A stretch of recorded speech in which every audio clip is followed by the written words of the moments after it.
pacing in the cold winds of dawn. Wet grasses clutch my ankles like macabre fingers. 1,000 scrawny ghouls clawing their way from the putrid depths of the dreaming.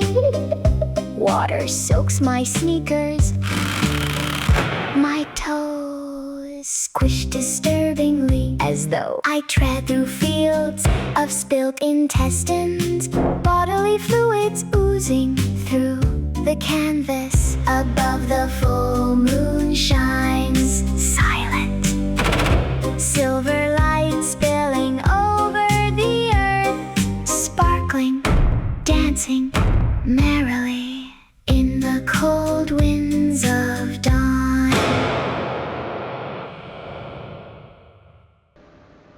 Death's Throne, Episode 2, The Weariness.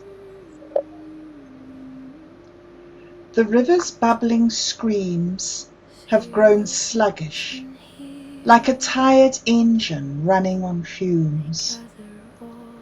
The cheap 1994 alarm clock bell rings once, weakly, then falls silent.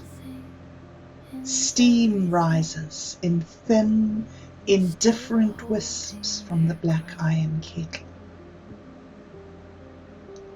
The work never ends, until the worker chooses to walk away.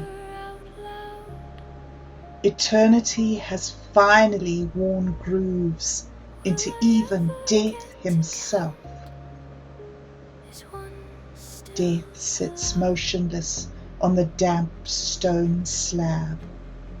World's best dad apron faded and threadbare. He stares into the river without seeing it. Another century, another million Jones and Kevins. I have boiled every variety of regrets, and they are all reduced to the same thin broth.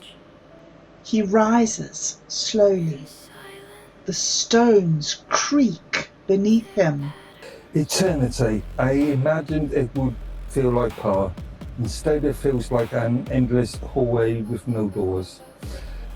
I have judged the greedy and the selfless, the cruel and the kind, and none of it's changed the river.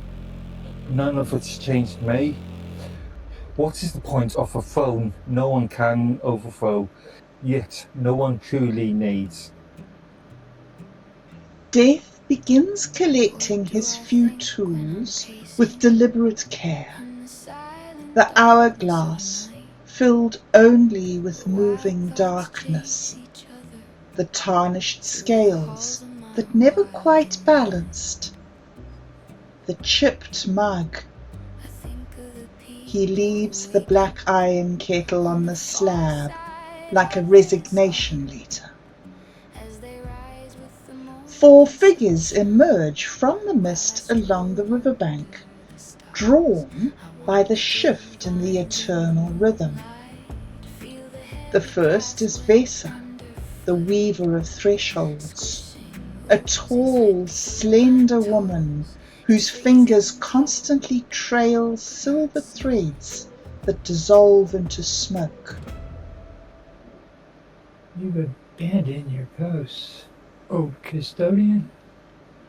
9 layers await any who leave the river. They're not kind to those who tire. I have been kind to no one. Why should they be kind to me? The second is Corin, the silent watcher, a hooded figure with no visible face, only 2 steady points of ember light for eyes. He carries a broken lantern that never goes out. He says nothing, only walks next to Death, lighting the way ahead. The third is Nero, the echo of mortals. A flickering, half-transparent man whose voice carries distant city sounds, birdsong, laughter, and arguments. They still fight down there. They still fall in love. They still die without ever understanding why. If you walk away, do you think they will notice the difference?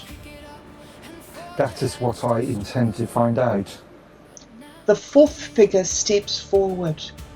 Otto, the ancient ferryman of the river's edge. He is hunched and timeless, clad in a tattered coat, with an impossibly long churchwarden tobacco pipe clenched between his teeth. Sweet, earthy smoke curls from it in lazy spirals. So the old boss finally clocks out. I've been trolling these banks longer than most souls remember. Figured you'd break eventually. Still smoking that ridiculous pipe in a place with no air. Doesn't do anything for either of us. Still tastes like peace. If you're crossing the 9 layers, you'll need someone who knows the shallows. Death gently hands Otto a locket, once given to him by time, with a child's soul trapped inside. He straightens, robe heavy with the dust of ages. Welcome aboard, Captain. And so the custodian sets down his burden. No fanfare, no thunder, only the soft sound of a river that suddenly realizes its eternal worker has turned his back. As death sails across the river of souls, Vessa's silver threads briefly trail after him before fading. Corin stands at the ship's bow, lantern glowing. Miro's flickering form drifts alongside. Otto poles the invisible ferry, churchwarden pipe glowing faintly in the half-light. Let the river manage its own paperwork for a time. I will cross the 9 layers. I will see what lies beyond duty. And if there is a tent, I will look upon the world I have only ever ended. The 4 figures accompany him into the shifting dark, witness to the first true choice death has made since time began. Behind him, the river continues its endless labour, slightly quieter, slightly confused. Ahead lies the descent through 9 symbolic realms of judgment, memory, and forgetting. And beyond them, the mortal realm, a stone throne on a mountain summit, and a decision that could unmake the order of all things. As death steps off the ship, he takes one final glance over his shoulder at the fading river, then faces forward. His steps are slow, deliberate, and strangely light. Build a house here with labor leaves.